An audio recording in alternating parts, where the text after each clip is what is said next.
Greetings, happy Tuesday. It's the Future History Podcast. It is Tuesday, September 8th, 2020, yet again. No changes there. How you doing? I am good. How about yourself? Not bad. Not bad. Another day in the neighborhood. All right, so for September 8th, we'll go over a few notable events in history. We'll go back to the 1500s for Michelangelo. It was the true Renaissance man, Michelangelo, but on this date in history, his famous statue of David was unveiled in Florence, Italy. And just to note, Michelangelo was only 26 in 1501 when he was commissioned to start sculpting that statue. And it goes to show also back then, due to the life expectancy, people did things at a much earlier age. Right. I expected when I read about it. You would think it would be like a 40-something I thought that it was artisan. Thought it was a little later in his career, and it wasn't. It was pretty early, but Well, look at, Paul McCartney and all the greats. All of them were young. late modern day Renaissance men, Right. I guess you could say. But yeah, Michelangelo is the known as the true Renaissance man, and his work is often put up against Leonardo da Vinci, who was his main rival at the time. But what a time that was. Art's strange to me because it's changed so much. Mm-hmm. Now it's, photography based, things like that. But only 100 years ago, everything was oil paintings. Amazing. It's amazing. And then before that, it was marble sculptures. Those guys back then, it was such.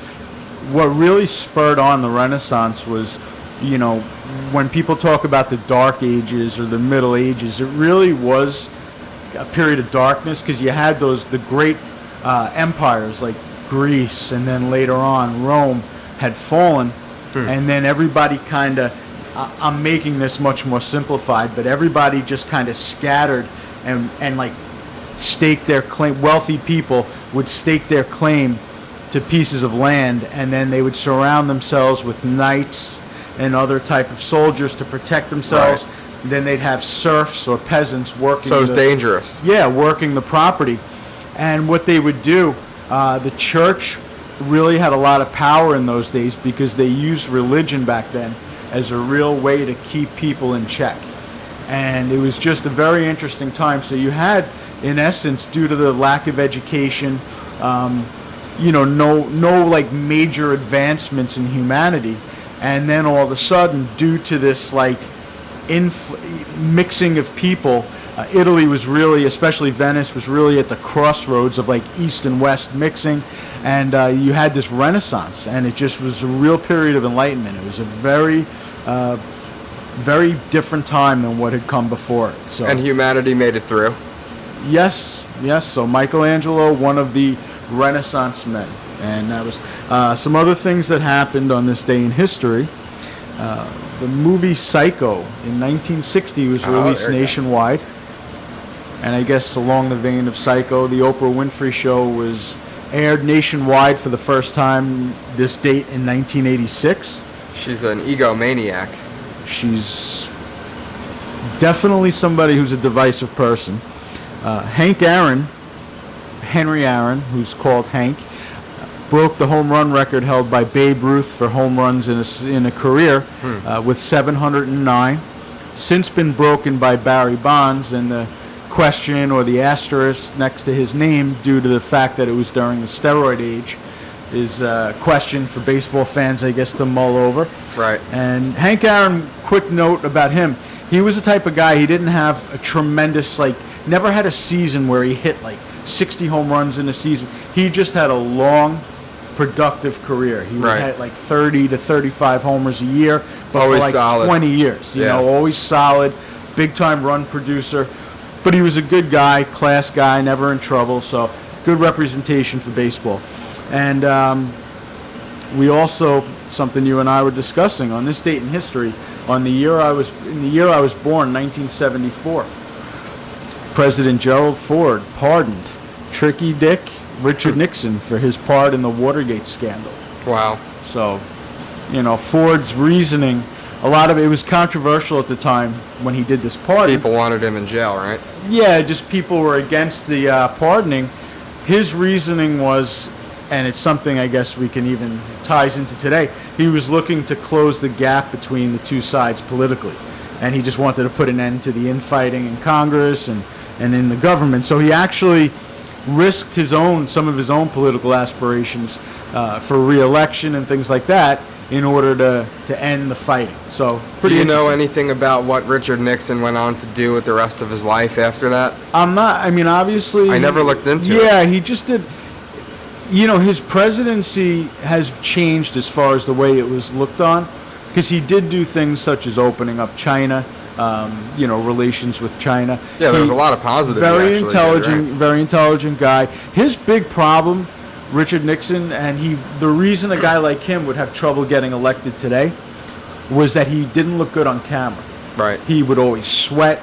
He was always very his hair shaky. would get crazy. Yeah. Yeah, he wasn't photogenic. His mannerisms didn't lend themselves to... He looked slightly crooked. Well, there was something crooked looking about him. I mean, that's open for discussion, but he, I think he just did a lot of, I'm sure he did a lot of public speaking, things like that. He probably, books. In Sweet Home Alabama, they say Watergate doesn't bother me. Mm-hmm. Why didn't it bother them? That you'd have to ask them. I don't know. Leonard Skinner, I'm not sure why it didn't bother them. Don't know. It's interesting. Because they probably could care less about what was going on in Politics Washington. and stuff, right. Sure. So, But it was a huge scandal, and, he was the first president, also, I guess the only president to resign while in office.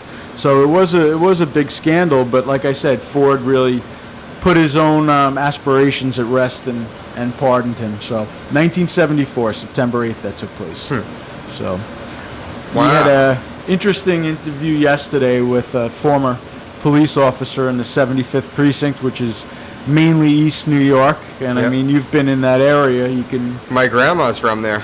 So you can attest to that area. It's not... But when she grew up, there was fig trees and the old mill and like all these places. She would tell me stories from very different, a different world. New York in general was just a different world when our grandparents or parents grew up. It's very strange because I have all these memories of being told like it was like a gorgeous place, but then all you hear is that it's a rough area, right? It totally changed. I mean, it's I want to know if anyone's out there. Can anyone tell me where if you are from East New York or your relatives were, if anyone ever heard of the old mill? Because it was a place. It was a mill. It was the old mill. I'd love to know where it was, what it was. I don't know. Sorry. Your grandmother was funny because she'd use names and slang terms for things. For instance, I'll never forget, she had sent us on a hunt for something called a May West bun. Right. Which is some type of pastry or donut. It's a French cruller. That's what it is? Yeah. Okay, because every shop that I went into, they had no idea what I was asking. And I was saying, I need a May West bun. So they looked at me like I had 10 heads, but I guess it is something that's known. So she liked this perfume called Genete, but she sent me like one year to look for this stuff called Genete. Oh, okay. Yeah. So I was going to like every store I could find, and I'm like, "Do you guys have Genete?" And they're like, "No, I don't know what you're talking." Every single place had it, by the way. It was just funny. Yeah. But what was really interesting is she would say things like burl. Yeah. Like put the pot on the burl, go get the tin furl or the turlet. But what's really interesting is when I went to New Orleans. Yeah. But a lot of people, that was like a common... Cajuns more. Yeah. Wow. So how would New York develop? It might be a port city type of thing. They say that port cities have a... Honestly, I don't hear many people use those terms. I mean, it came from somewhere. Yeah, I mean, it's interesting. So fascinating. I love that kind of stuff. So anyway, it's the hunt for the May West bun was always an interesting. So now I'll know if I'm ever asked. It's a French cruller. That's right. Okay. So anyway, we had this guy in from during his time. I believe he got on the force in 1985. East New York was a rough area, and it continues to be till today. But something he had mentioned during the interview was about this guy, Michael Dowd, and I had seen the movie about this officer who was an officer in the 75th Precinct also. He was a guy who got charged with confiscating drugs from a Brooklyn drug dealer, somebody, the Diaz family or the Diaz organization, and then he was supposedly reselling them in Suffolk County, Long Island. He got busted in the early 90s, but what Don had said yesterday was that what was interesting about the guy was that even though he was crooked and he was making money on the sides illicitly with drugs, he would be the first guy to back somebody up in that department if there was an issue. If somebody was in danger, he was always reliable that way to come and back them up. So it's just interesting, but that's who Michael Dowd was. And the main message I think that Don wanted to get across yesterday was about the Black Lives Matter organization, the difference between the organization and the people, and the people who are supporting black lives in general. So his point was that the organization itself is basically a socialist organization or a communist organization, and their main focuses are doing away with Western civilization and creating a new type of society. So it's just odd that so many people support. We don't, he and I were discussing it. It doesn't seem like people really look into what this organization is about, because if the public had more knowledge of what it was about, then some of these companies donating sums of money to them might think twice about it, because they do have a lot of issues that have nothing to do with black lives. They want the downfall of the nuclear family, which is something that in America, the falling apart of the family has been a big issue in recent years, and it's something that they wanted to do away with. There's several other things, but basically he wanted it known that they are a communist organization, and they do not just stand for the improvement of black lives. So please, if you're donating to them, if you're supporting them, just look into who that group really is. We're not saying don't support black lives. Obviously, everybody feels that people should be treated equally. I 100% back that up. But look into who the organization is fully. Look at who the starters of the organization were, and look at what they stand for and what they ultimately are looking for to take place within America. And you might think twice about it. So that was all. I just wanted to sum up what we did yesterday with the interview. So moving on. There's a lot yesterday, It was very informative. It was nice to have a guest, and he's seen a lot of changing times and eclectic places, and he's been, I always find it amazing. Those people go places I would never go. These officers, like I give them all the credit in the world. It takes some serious cojones to do that. You've been to that area, and you know what it's like, and to get calls when people hear gunshots and stuff. It's about 15 years ago, I went to Canarsie. Okay. And we visited Grandpa Tom's childhood home. Yeah. And let me tell you, you lock your door. Yeah. When you're driving through. It's known. scary. That area is known for that type of stuff. And then you would hear stories. Now, this guy was born in 1932. Okay. So you would hear stories he would tell me what. And when you see it, especially if you've never seen it before, you don't know that you're going into a poor area. Right. And it was shocking. I mean, what was he saying as far as stories? What do you mean? The block was immaculate. Everybody was respectful. People would walk by and say hello. Just like the run-of-the-mill stuff. But then, so in your head, you're thinking, oh, Canarsie, it's a nice old Italian neighborhood, Sure. And then you go there and anything but. Not that it was a specific group of people that lived there. There was all different types. But let me say that the house that he lived in, there was this tremendous woman, sitting on the porch, and she was just stare. It was really weird, and it's a shame. A lot of those neighborhoods used to be Hollis, Queens, where my father was from. Yeah. I've shown you pictures of the. It looks like something out of when you see those black and white pictures of the old time houses, and very clean, and you could just tell the block was everybody sweep the street spotless. Yeah. What happened? Because the government got involved. When you think about the amount of time, we're not talking like this area 300 years ago was a nice place. You're talking about a generation or two. Right. An area just completely changed. The Bronx as well. Like the Bronx was always like an immigrant haven. I know this, but You should have seen the Bronx when I was a kid. I can't imagine. I mean, what I remember, and it's like the first view where I would know I was about to enter the Bronx was you'd see burned out buildings. It literally looked like Like flame? Syria.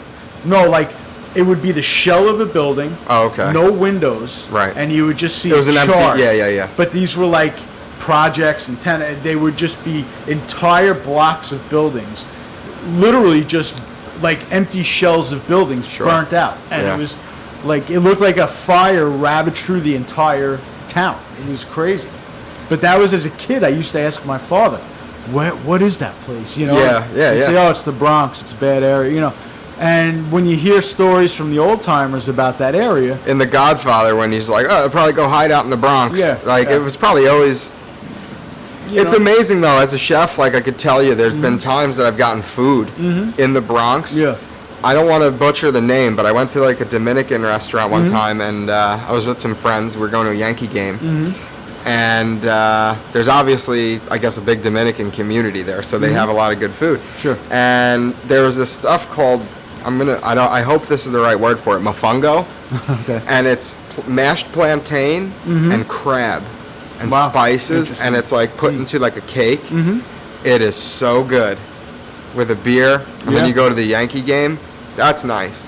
So that's Wow. like a good part, you know, Yeah, like they- that. I try to see the brightness Ethnic cooking is always good. I mean, that's one of the good things among many that immigrants bring to this country is their foods. Yeah.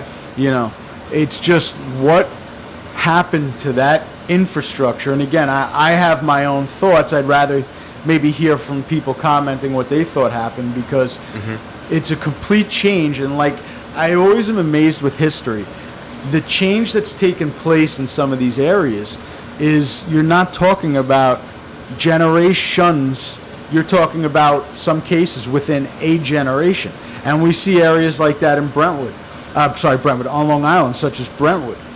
My friend's father would tell me he grew up in Brentwood. So it was beautiful when he was a kid. My boss comes from Brentwood, and I don't know. He's 50, so I don't know if maybe. Okay, he's no, got- this guy's in his like late 70s, you know. So Okay, yeah, maybe because 80. then when he was from there, I mean, there was still trouble. Yeah, he was telling me when he was a kid, you know, and you're going back 50 years. But he said the area was beautiful, and I've heard that from several people.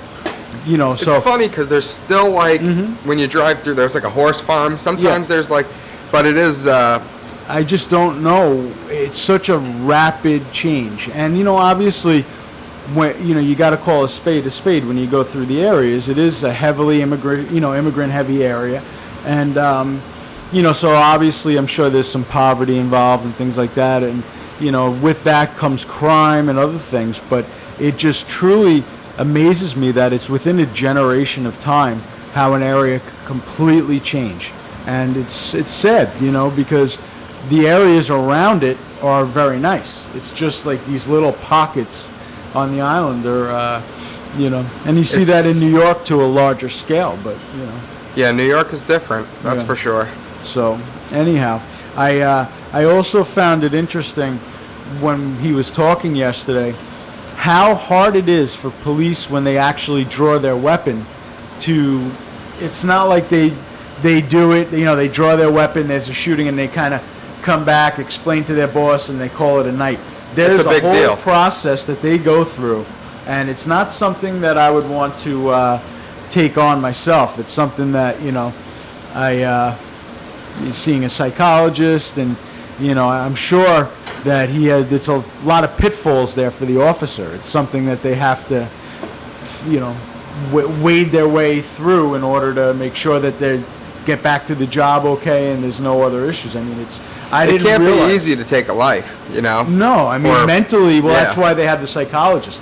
They're trying to make, what was his frame of mind at the time, and how is he doing post? Because to put somebody back on the streets with a gun, who just took a life. It's a strange thing. But I just didn't, I found it interesting that you got the DA in there trying to question him and just find charges again, like instantly.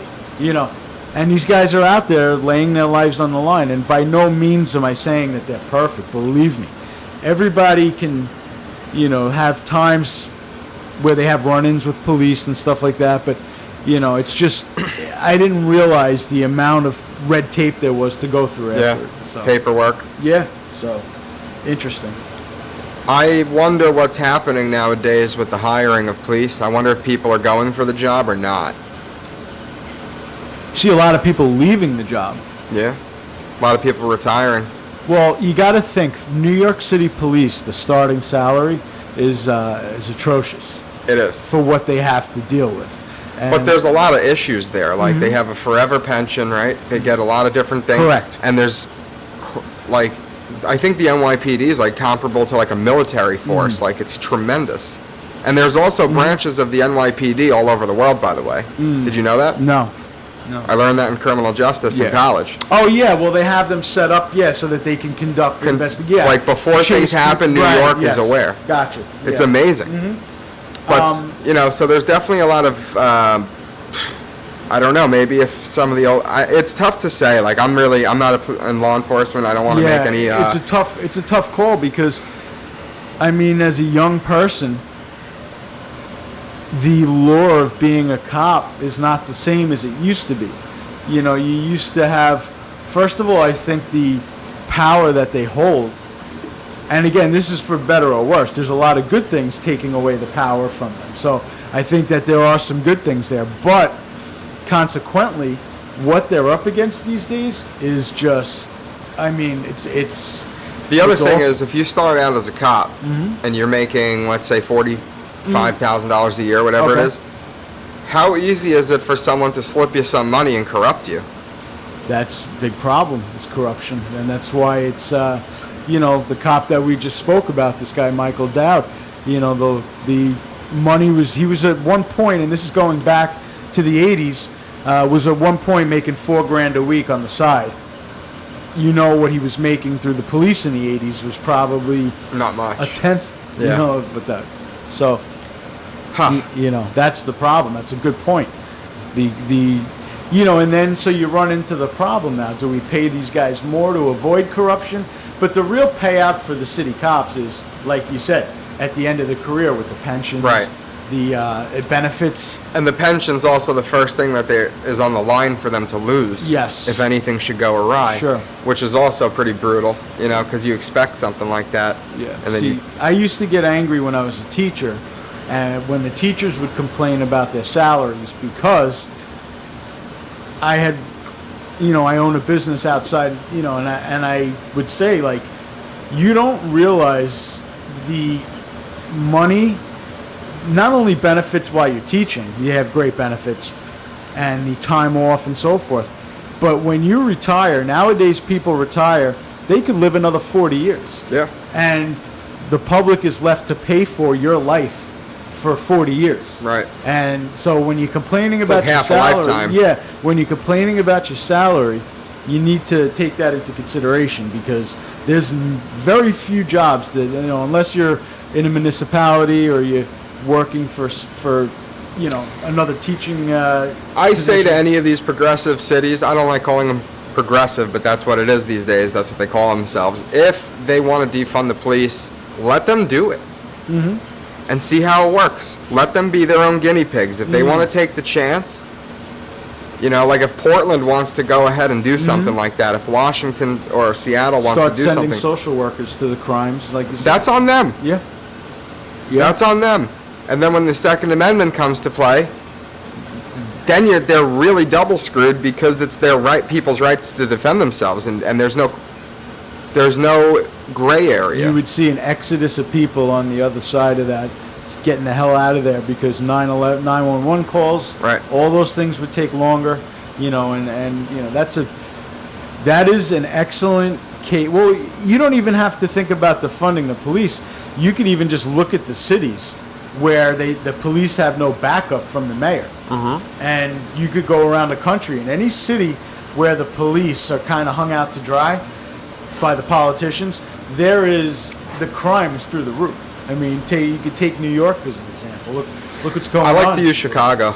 Chicago. Because she's really vile to her Sure. police department. Yeah. And the police chief is a Disgusting. black man, by the way. Yeah. So it's like, That's what I mean. It's like, you know, who? I just can't get over the fact that she banned protesting on her block. Well, this Lori whole thing, Lightfoot. it's not because it's not truly about color. It's about politics. Yeah. Because you're seeing, like you said, you're seeing a black mayor and a black police chief can't, Agree. you know, Right. in some cases, and it's just, you know, They're certainly not making it easy for the law enforcement. It's ramping up, and I was telling you before the podcast, I was at a Charlie Manson thing was on, and I was watching it last night. he's and always interesting. he is, you know, he's and in the '60s they were having race riots. Yeah. Very similar to today. And I just think it's interesting because we like to think, like, especially young people, that Sure. they're the first Right. on everything. And these things have happened before. Like the inner cities in the 60s, in the late 60s, Yeah. were in turmoil. Oh, yeah. And that was like the real focus of this documentary was that. And America's been a volatile country for Forever. You know, that's yeah, which part is of why you our- need law enforcement, Yeah. because if you like your house, right. But Part of our it's in our DNA as Americans. let me tell you this though, in Suffolk, when I went to for a few months there, the political science teacher and me had really tough Scarred a time. little bit. But one thing she said that I never forgot, and this was from a liberal feminist woman, we're never safe. Safety doesn't exist. When seconds are what counts, the police aren't there. So all you can do is protect yourself. Correct. So that's why I keep coming back Was to she- the Second Amendment. Was she a supporter of the Second Amendment? I don't think so. Which is odd. Yeah, to preach that and then to have all these crazy. So if you're saying that and then you're not supporting the Second Amendment, you're a sitting duck. But that was the only thing that she ever said that I agreed with. Yeah. It's just We're odd never that she safe, wouldn't yeah. support that then. But that's the Yeah. problem with the colleges is that these professors are buffoons. Yeah. It's But- like they talk about all the problems and then they're like, "Durr," you Yeah, know, right. No solutions. Yeah, They no can point solution. everything out, No but they don't have a. Yeah. And you know, I think that the I believe in the Second Amendment so strongly. I think that's one of my most critical beliefs, just because it doesn't discriminate against anyone. It's for everyone, and it's for so many reasons. You know. without no Second Amendment, chances are you wouldn't have a first Right. because The Second Amendment's all the amendments, correct protects them all. and it also levels the playing field. It also is geared to protect us from a tyrannical government. Yep. Which is the problem I don't understand with so many millennials and these younger people, is these are the same people who are on the streets saying, we don't trust the government, we don't, against the powers that, but they're the same people crying for socialism. And this is the argument that I keep getting into with certain people, is you're against the man, but then you want the man to regulate everything Right. in your life. Right. And then when you say that to them, it's like you see smoke coming out of their ears, like they don't know what to say. I think they bite off more than they can chew with their statements, with their beliefs. I don't think that they, like for instance, that's you're bringing up some good points. I was watching something yesterday, and there was two black guys arguing. One guy on the right, one guy on the left, and the black guy who was part of the Black Lives Matter protest was screaming at this guy who had a Trump sign. I mean, calling him every, Uncle Tom, this and that. And he said, why don't, and the guy holding the Trump sign started to show pictures of black babies that were killed, pictures of different, he goes, why are you guys not protesting this innocent 2-year-old that was shot? Right. But you're holding a criminal's name up, Right. protesting him. Just explain it to me. And then the guy with the Trump sign said, why don't you educate yourself? Right. And he said, I am educated. He goes, yeah, from what? What book did you read? What did you read? He goes, the elders told me. And that's Yeah, that was the answer. right. So it's like, I don't even think these people, they come out with these, figures, and they don't even know truly what they're talking about. Well, this is the problem. And this is what the It problem blows was my during mind. Nazi Germany. There was ignorant. I mean, it's like, I keep coming. I'm like hooked on these ideas, like of populism and this and that, because we're reliving history. We're reliving things that have already happened. Well, history always repeats itself, unfortunately. If you don't read a book. Right.